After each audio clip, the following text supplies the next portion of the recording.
Let's turn all the lights on, 'cause we need to see the crowd going crazy. Hello everyone, I am Alex Flores and I'm here with Maria Arlamovsky. She is the director of the Future Baby documentary. We've been slowly shifting human evolution ever since we started making technology. But it's one that really strikes to the essence of creation. Used to be a woman without fallopian tubes, no baby. Now we've got almost 4 million babies.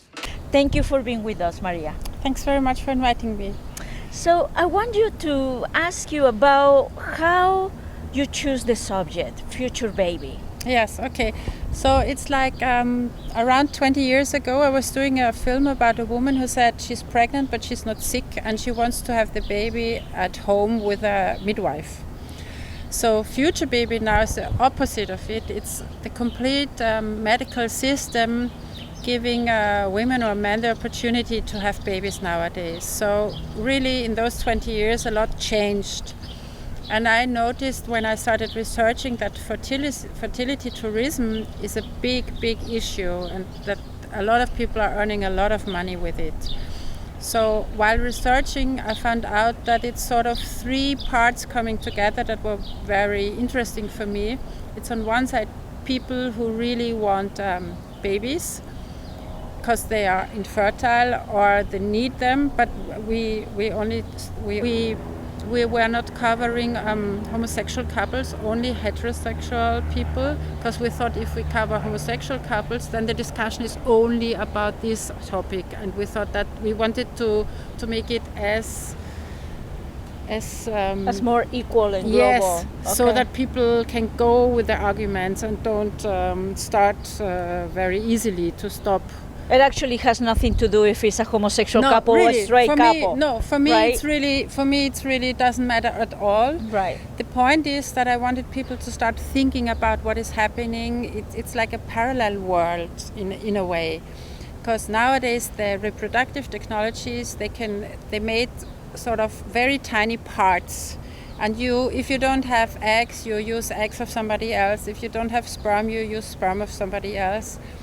And that's sort of what is going on nowadays, but nobody is thinking about what will this do to the children growing up. And you can find already voices of grown-up children that say we are not really fine with it because there is this genetic heritage that we have, and we want to have a mirror, or we want to have at least to know a photo or to know the name of where we come from. So there's this disruption, can you say that? Mm-hmm. And then, so you have intended parents wanting children very, very badly, sort of. Then you have the medicine offering a lot nowadays. And then you have this philosophical movement that's called transhumanist philosophical movement. And they are starting to say, if we don't upgrade genetically, then we will not compete in future with robots or artificial intelligence, which really sounds weird, but they are like in Oxford or in Google or in Silicon Valley. So they're really trying to put their ideas out that it will be more and more important to upgrade genetically.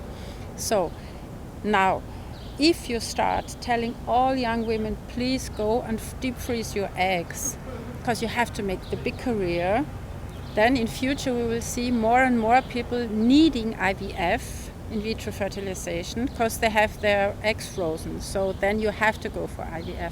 If you have to go for IVF, of course, the next step is very easily to say, okay, now if we have it in a petri dish, it's good to do genetics, because then we can choose which embryo will we replace in the woman. And of course, we want to take the best. So, at those points, all those ethical questions start to become huge in a way, because it's always very small steps and we get used to them. But the big question is, the challenge for society is that they are not growing as quick as science. Mm-hmm. So if we are not following science and trying to understand what science can do or will do, we as a civil society will not be able to talk about it, to discuss about it, to be part of the thing that's going on. And this, I think, is very important, that we are able to to be part of the discussion, and this is why I wanted to make Future Baby. Yeah.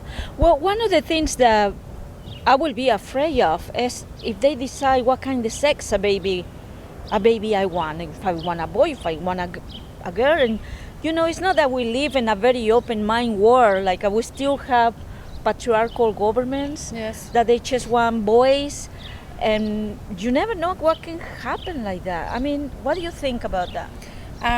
Well, there are two challenges. First of all, I think it's like we are doing this already. Especially worldwide, if you think about it, a lot of countries do ultrasound if the woman is pregnant, and if it's a girl, they go and abort. So it's not like we are going to do this in future. We are doing this already. A lot of people are doing this already, and we see in China and India that of course it causes problems because you have less girls. And now with in vitro fertilization, it's very easy to say, is the embryo a boy, is the embryo a girl? It's no big deal to know.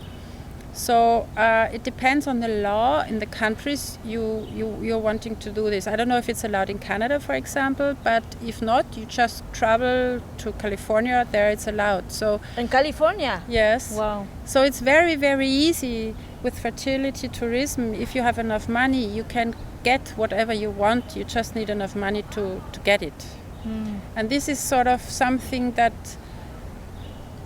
it's tough, because it's not about that the child becomes an object in a way. It's the object of desire, but it somehow stays an object.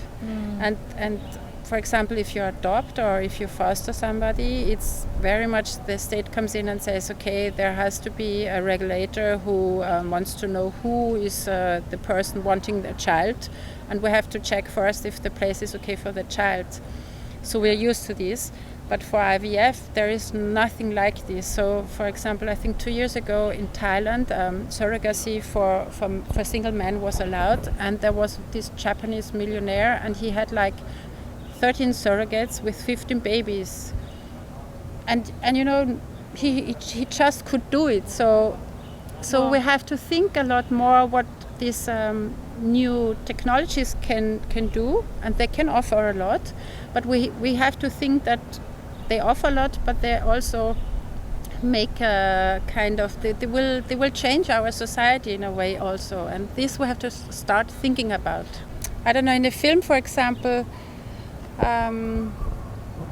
you can see there are several couples. There are two couples in the film, and the woman is too old to use her own eggs.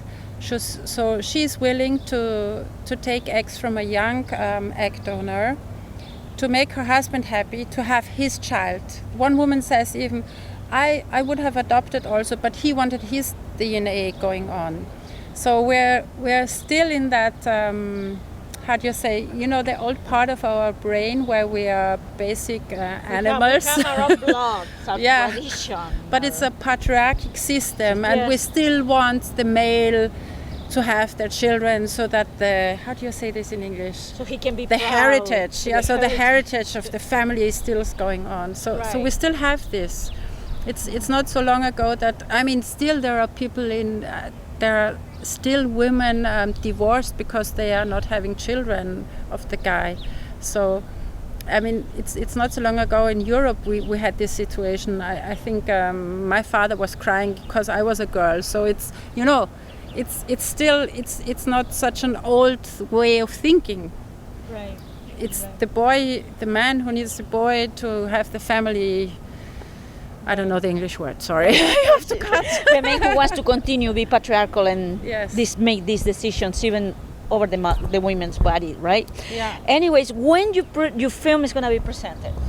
Well, on Sunday, Mother's Day, you can go to the Lightbox TIFF. I don't know the time. The flight bus? Yes. Okay. The time and the place where you can see Future Baby is right here. Maria, thank you so much.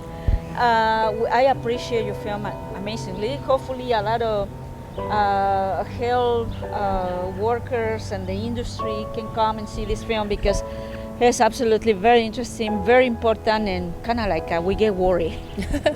Yes, Yes. thank you. Thank you you very so much. much. Yeah. See you next time. Bye-bye.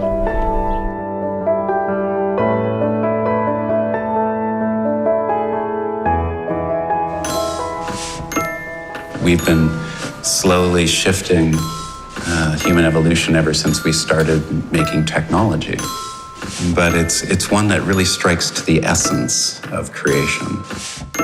Used to be a woman without fallopian tubes, no baby. Now we've got almost 4 million babies from in vitro fertilization. Hello? Hi, can you hear me better now? Yeah, it's good. Perfect. Okay, so I wanted to go through the donors that you were looking at. J8161, I adore her. Only another concern is she's a little bit big. She's 115, which is not that bad. I mean, don't get me wrong. Our egg donor was 19 years old. She's a model in Brazil. Infertilitätstourismus ist eine Routine, wo der Samen aus Israel kommt, die Eizellen kommen aus Südafrika. Und in Thailand gibt es 2 Surrogate-Mütter, die zurzeit 3 Kinder dieser Kombination austragen. Al principio mi mamá no lo asimilaba. Estaban metiendo de que este bebé era mío. No es mío, yo no me les estoy prestando el vientre. It doesn't matter how we get a baby as long as she helps me raise it.